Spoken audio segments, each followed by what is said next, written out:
नमस्कार दोस्तों, अगस्त का महीना था। काली अंधेरी रात थी। बहुत तेज बारिश हो रही थी। आकाश में बिजली चमक रही थी। रामू चाचा अपने घर से दूर अपने खेत में चारपाई में सोए हुए थे। उनका खेत गांव के तालाब के पास था। बारिश के कारण पूरा तालाब भर गया था और खेत में घास भी ज्यादा हो गई थी। उसके कारण अंधेरे में यह सब ज्यादा डरावना लग रहा था। उस तालाब के किनारे संतरे के 4-6 बड़े बड़े पेड़ थी। संतरे के पेड़ की डालियों की आवाज भी काफी डरावना लगता था। अचानक खेत में बंधी हुई भैंसों ने चिल्लाना शुरू कर दिया। रामू चाचा को पता ही नहीं चल रहा थी कि आखिर यह भैंस से ऐसा क्यों कर रही है।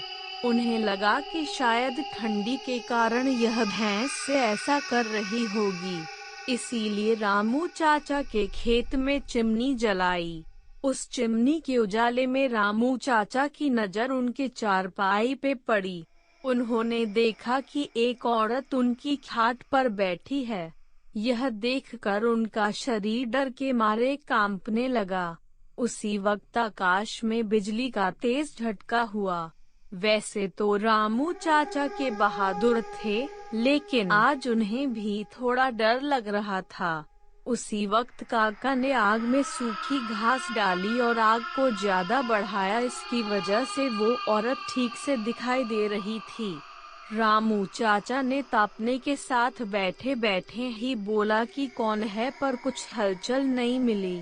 इसीलिए काका चौंक गए। उनकी समझ में कुछ नहीं आया। चाचा खड़े हो गए। इसलिए रामू चाचा ने सोचा कि अब डरने से कुछ नहीं होगा, मुझे हिम्मत से काम लेना पड़ेगा। चाचा ने एक बड़ी लकड़ी हाथ में ले ली और बोले, कौन हो तुम? तुम्हें क्या लगता है कि मैं तुमसे डर गया हूँ? लेकिन सच तो यही था कि चाचा अंदर से पूरी तरह से डर के मारे कांपने लगे थे। चाचा का यह गुस्से वाला रूप देखकर वो औरत खड़ी हो गई और जोर से बोली, क्या तुम मुझसे नहीं डरते?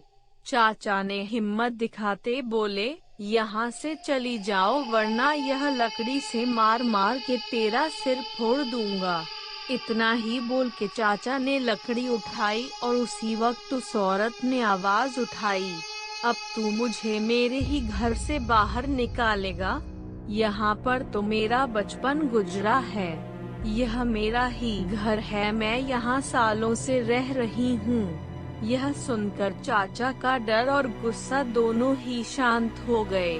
उन्हें लग रहा था कि मेरे सामने जो औरत खड़ी है उसे मैं जानता हूँ। उसकी आवाज भी जानी पहचानी लग रही थी। चाचा सोचने लगे कि आखिर यह औरत है कौन? अगर मैं इस औरत को जानता हूँ तो आखिर यह इतनी भयानक और डरावने रूप में क्यों है? अचानक, अरे यह तो रीमा है, मेरी बड़ी बहन। बचपन में मैं और रीमा साथ में ही खेत में चारा काटने का काम करते थे। अब रामू को पूरी बात समझ में आ गई। रीमा के बचपन की बात है। जब रीमा 13 साल की थी तब इसी खेत में गांव के कुछ बच्चों के साथ खेल रही थी। दूसरे बच्चों की तरह रीमा भी पेड़ पर चढ़कर एक डाल से दूसरे डाल पर छलांग लगा रही थी। अचानक रीमा जिस डाल पर बैठी थी वह डाल टूट गई और रीमा मुंह के बल नीचे गिर गई।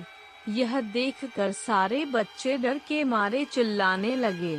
बच्चों के चिल्लाने की आवाज सुनकर बड़े लोग पहुँचे और रीमा को उठा के हॉस्पिटल ले गए, लेकिन तब तक काफी देर हो चुकी थी। रीमा की मौत हो गई थी। रामू चाचा को ये सारी बातें याद आ गई और वह सीधा रीमा के पास जाके रोने लगे। जब यह बात गांव वालों को पता चली तो सारे गांव वाले चौंक उठे थे। वास्तव में रीमा ही थी। गांव के एक बूढ़े ने कहा कि जब रीमा की मौत हुई थी तब वो एक बच्ची थी, इसीलिए उसे बच्चा समझ के उसे दफनाया गया था। लेकिन वास्तव में उसका अंतिम संस्कार करने की जरूरत था।